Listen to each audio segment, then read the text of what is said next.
तो इन्होंने कमेटी के सार्वजनिक होने का इंतजार भी नहीं किया और ये सुप्रीम कोर्ट चले गए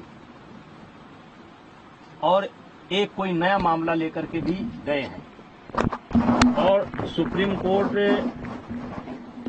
में नया मामला लेकर के गए हैं और इन्होंने जिन बच्चों को पहले पेश किया है, कोई नाबालिग मैं नहीं जानता, एक ऐसा हवा में निकल करके आ रहा है कि उसमें से कोई नाबालिग है, तो मेरा सवाल यह है कि उसको जांच कमेटी के सामने क्यों नहीं पेश किया गया। और मैंने एक ऑडियो दिया है जिसमें एक खिलाड़ी, मैंने एक ऑडियो दिया है जिसमें धरने पर बैठा हुआ एक खिलाड़ी किसी लड़की से कह रहा है कि किसी भी लड़की का इंतजाम कर दो, किसी भी तरीके से इंतजाम कर दो। मतलब ये 4-4 महीना मेरे खिलाफ लोगों को उकसाएंगे, भड़काएंगे, सबूत इकट्ठा करेंगे और फिर 3 महीने बाद एक ले जाकर के फिर किसी न किसी को पेश कर देंगे। चलिए, मुझे उस पर भी कोई आपत्ति नहीं है, ये काम जांच एजेंसी का है, वो जांच एजेंसी अब काम करेगी। लेकिन हमने तो लगातार सरकार के फैसले का सम्मान किया और ये लगातार इसका उल्लंघन कर रहे हैं। रोज रोज ये नई डिमांड लेकर के आ जा रहे हैं। अब जांच एजेंसी की रिपोर्ट सार्वजनिक होने का इनको इंतजार करना चाहिए। फिर ये धरने पर बैठ गए। अब धरने पर बैठ गए, पहले इनकी मांग थी एफआईआर की जाए। चलिए भाई, इनकी मांग स्वीकार हो गई, अब एफआईआर हो गई। अब इनको चाहिए, अब कहते हैं कि जेल के अंदर होना चाहिए, सारे पदों से इस्तीफा देना चाहिए। तो ये जो मेरे पास, मैं लोकसभा का सदस्य हूँ, ये पद मुझे दिनेश फोगाट की कृपा से नहीं मिला है, हमारे क्षेत्र की जनता ने मुझे दे रखा है। और एक बार नहीं, 6 बार दे रखा है। 6 बार मुझको दिया, मेरी पत्नी को दिया और उनको उनकी कृपा पर नहीं है। और कुश्ती संघ का अध्यक्ष पद भी उनकी कृपा पर नहीं है। मैं चुनाव लड़कर के जीता हूँ। अब आपके माध्यम से आप सवाल पूछेंगे तो मैं कहना चाहता हूँ, एक ही परिवार और एक ही अखाड़ा क्यों? हरियाणा के अन्य खिलाड़ी क्यों नहीं? हिमाचल के, महाराष्ट्र के, मध्य प्रदेश के, केरला के, कर्नाटका के, तमिलनाडु के, बंगाल के, आसाम के, देश के अन्य प्रांतों के खिलाड़ी क्यों नहीं? 12 साल से लगातार इनके साथ यौन उत्पीड़न होता है, केवल इनके साथ। वो यौन उत्पीड़न देश के अन्य खिलाड़ियों के साथ क्यों नहीं होता है? केवल एक ही अखाड़ा और एक ही फैमिली, एक अखाड़ा एक फैमिली। बाकी हरियाणा का 90% खिलाड़ी और 90% गार्जियन ब्रजभूषण सिंह के साथ है। क्योंकि मैंने काम किया है, मैंने खेल को जहां तक सेवा दे सकता है ईमानदारी से सेवा दिया है। और इसीलिए आज देश का एक, जबकि इन्होंने कोई कसर नहीं छोड़ी है, इन्होंने कोई कसर नहीं छोड़ी है कि कोई निकल करके आ जाए। लेकिन एक सवाल मैं मीडिया के माध्यम से, आपके माध्यम से रखना चाहता हूं कि 12 साल से इनके साथ ही हो रहा है, एक अखाड़ा एक फैमिली। और इस 12 साल में भी एक बार भी ये शिकायत लेकर के ना तो खेल मंत्रालय में गए हैं, ना किसी पुलिस स्टेशन पर गए हैं, ना कभी फेडरेशन में आए हैं। और यही खिलाड़ी आंदोलन के 15 दिन तक पहले इनकी वीडियो सुन लिया जाए, इनका ऑडियो सुन लिया जाए और ये जो है हमारी तारीफ करते थे। ये जो खिलाड़ी आज धरने पर बैठे हैं, ये अपने शादी में मुझे क्यों बुलाते थे? फिर जोड़े में होकर के मेरा फोटो क्यों लेते थे? मेरा आशीर्वाद क्यों लेते थे? लेकिन मैं एक संवैधानिक पद पर हूँ, मेरी एक बोलने की मर्यादा है, उस मर्यादा के तहत मैं बोल रहा हूँ। अब मामला सुप्रीम कोर्ट के पाले में है, दिल्ली पुलिस के पाले में है, जो भी निर्णय करेगी हम मुझे उसकी। साजिश के पीछे कौन लोग हैं? सांसद जी, साजिश के पीछे कौन लोग हैं? आखिर आपको इसके पीछे क्या दिखता है? कौन है वो? एक फैमिली, एक अखाड़ा, और इसके पीछे कौन है? का नाम क्या है? देखिए, मैं शुरू से कह रहा हूँ कि इसमें एक उद्योगपति का हाथ है, कांग्रेस का हाथ है। मैं शुरू से इस बात को बोल रहा हूँ। एक उद्योगपति, मैंने नाम नहीं बोला है कौन सा उद्योगपति, देश के कुछ उद्योगपतियों का इसमें हाथ है जिनको मुझसे कष्ट है, और कांग्रेस का हाथ है। शुरू बोला था और आज दिखाई पड़ गया कि किसका हाथ है। जब इनकी मांग मान ली गई, एफआईआर दर्ज की गई, जांच तरीके से चाहिए कि कार्रवाई शुरू हो गई, तब आप क्यों नहीं जा रहे हैं? अब क्यों मोदी जी के खिलाफ बोल रहे हैं, अब क्यों खेल मंत्रालय के खिलाफ बोल रहे हैं? अब क्या जरूरत है? पप्पू यादव को बुलाने की क्या जरूरत है? केजरीवाल को बुलाने की क्या जरूरत है? वो कोई रिटायर गवर्नर है, क्या नाम उसका, सतपाल मलिक को बुलाने की क्या जरूरत है? प्रियंका गांधी जी को तथ्य मालूम नहीं है। जिस दिन प्रियंका गांधी जी को तथ्य मालूम होगा कि सिकंदर हुड्डा ने कहां ला करके मुझे फंसा दिया, उस दिन उनको मालूम पड़ेगा। ये जांच की रिपोर्ट आएगी तब उनको मालूम पड़ेगा गलत जगह पर फंस गए। आज जो कांग्रेस की दुर्गति हो रही है ना, इसीलिए हो रही है। कभी वो सर्जिकल स्ट्राइक पर सवाल उठाएंगे, कभी एयर स्ट्राइक पर सवाल उठाएंगे, कभी कोरोना पर सवाल उठाएंगे। अब पूरा मामला पता नहीं क्या जंतर मंतर पहुंच गए।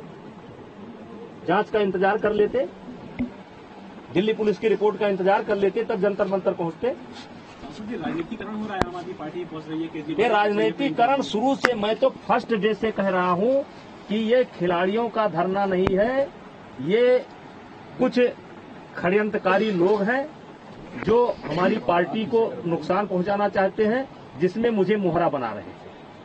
यानी कि निशाना जरूर आपके ऊपर है, लेकिन लक्ष्य दूसरा है कोई नहीं।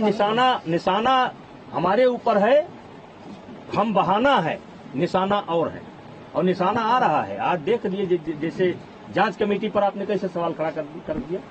आपके कहने पर एक ऐसे व्यक्ति को कमेटी में शामिल किया गया जिसको नियमतः नहीं शामिल किया जा सकता था, क्योंकि उसी ने धरने की परमिशन ली थी, और उसके बावजूद भी उसको कमेटी में शामिल किया गया।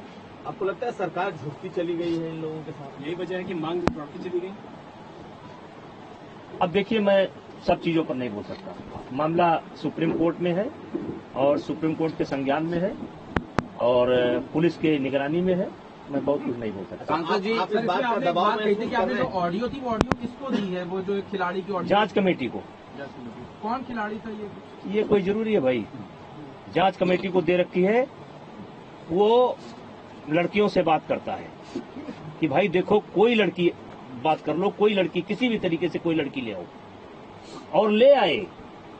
क्योंकि जो आईओ के सामने जो बच्चे पेश हुए हैं, या जो बच्चे ओवरसाइट कमेटी के सामने पेश हुए हैं, उसमें वो बच्चा नहीं था। यद्यप मुझे उस बच्चे का नाम पता भी नहीं मालूम है, लेकिन वो बच्चा नहीं था। सांसद जी, जैसे कि 16 से 18 जब खेल हुआ, तो क्या इस खेल को जो पहली बार रोका गया था और दोबारा हो गया, इसके बाद ये टाइमिंग क्या कैसे देखा जाए कि ये धरना शुरू हो गया? अब देखिए, बहुत अच्छा सवाल आपने किया। ये कहते हैं कि मुझे कुश्ती को बचाना है, इसलिए हम इस धरने पर बैठे हैं। हमारे देश को एशिया चैंपियनशिप जूनियर अलॉट थी, आपने पत्र लिख करके उसको कैंसिल करवा दिया। ये इन्होंने कुश्ती को बचाया। दूसरा, ओपन नेशनल टूर्नामेंट हो रहा था, उसको इन्होंने रद्द करवाया। एक काम ये उन्होंने कुश्ती को करके बचाया। महिलाओं का कैंप चल रहा था, बच्चियां आ चुकी थी, उनको कैंप छोड़ करके भागना पड़ा और वो आज तक कैंप नहीं लग पाया। ये इन्होंने कुश्ती को बचाया। और जब ओवरसाइट कमेटी बनी थी तो उसमें 3 सप्ताह का समय दिया गया था। 3 सप्ताह के बजाय मैंने 3 महीने तक वेट किया, और जब ओवरसाइट कमेटी समाप्त हो गई, उसने अपना कार्यकाल समाप्त किया, क्योंकि हमारी फेडरेशन को भंग नहीं किया गया था। हमारी फेडरेशन को भंग नहीं किया गया था। जब ओवरसाइट कमेटी ने अपने आप को ये हो गया कि अब ओवरसाइट कमेटी नहीं है, तो चूंकि देश में जैसे इस समय एशिया चैंपियनशिप होना है, फिर वर्ल्ड चैंपियनशिप होना है, हमारे यहाँ खेल रुका हुआ है, कोई नेशनल नहीं हो रहा है, कोई ओपन नेशनल नहीं हो रहा है। तो जब नेशनल नहीं होगा, अब जैसे कैडेट है, अगर कैडेट का नेशनल नहीं होगा, अंडर 15 का नेशनल नहीं होगा, तो एशिया जाने के लिए टीम कैसे बनेगी? एक प्रक्रिया है ये कि पहले हमको कराना पड़ेगा। हमारी फेडरेशन भंग नहीं थी, हमने जो है इस खेल को करवाया।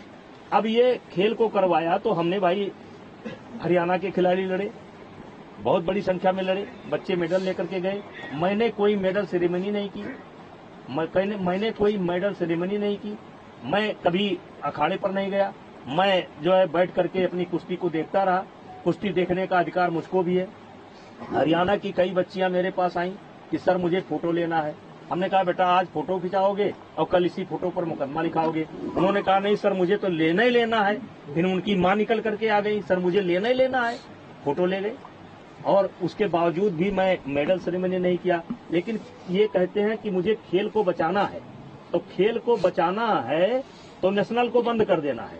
ओपन नेशनल को बंद कर देना, ये खेल को बचा नहीं रहे हैं। और ये आने वाले समय में पता चलेगा कि इस 4 महीने के अंदर इन्होंने खेल का कितना बड़ा नुकसान कर दिया है। जी, इंटरनेशनल लेवल के खिलाड़ी नेशनल में भाग लेना नहीं चाहते थे। आप चाहते थे कि जो उत्तर प्रदेश के खिलाड़ी है, दूसरे राज्यों के खिलाड़ी है, वो भी भाग लें ताकि एक्चुअल जो खिलाड़ी अच्छा परफॉर्म कर रहे हैं वो आगे निकाल सके। क्या एक ये भी बड़ा कारण है जिसकी वजह से वो लोग जो उसमें धरने में बैठे हुए हैं, आपके खिलाफ बैठे हुए हैं? देखिए, एक समय ऐसा था कि टीम कहीं की हो, खिलाड़ी हरियाणा के रहते थे। मैंने उस पर प्रतिबंध लगाया, लेकिन मैंने प्रतिबंध लगाया कि हरियाणा का खिलाड़ी अपने ही राज्य से खेलेगा। अब यहां पर यह सवाल उठा, जब ये मैंने प्रतिबंध लगा दिया कि हरियाणा का खिलाड़ी अपने ही राज्य से खेलेगा, तो हरियाणा में गेम बहुत ऊपर है। हरियाणा में 10वें नंबर का जो बच्चा होगा, 12वें नंबर का बच्चा होगा, वो भी कई राज्य ऐसे हैं उनसे अच्छा है। तो अगर हरियाणा को टोटल हम ब्रेक कर देंगे कि एक खिलाड़ी हिमाचल से ही खेलेगा, एक आसाम से खेलेगा, एक ही हरियाणा से खेलेगा, तो इससे हरियाणा का यानी कि खेल का बहुत बड़ा नुकसान होगा। उसकी मैंने एक व्यवस्था दी, उसकी व्यवस्था दी कि एक नेशनल होगा जिसमें अपने अपने राज्य से एक खिलाड़ी खेलेगा, जो अपने राज्य का गोल्ड जिसके पास होगा एक खेलेगा, लेकिन खेल का नुकसान ना हो, इसलिए मैंने एक ओपन नेशनल की व्यवस्था की कि नेशनल होने के साथ ही हम एक ओपन नेशनल कराएंगे जिसमें कहीं किसी भी प्रांत का कोई खिलाड़ी भाग ले सकता है। और उस पर मैं आपको जानकारी देना चाहता हूं कि अब तक जितने भी ओपन नेशनल हमने कराए हैं उसमें 61% से लेकर के 63% मेडल केवल हरियाणा को गए। ये इसलिए किया गया कि जिससे खेल का नुकसान ना हो।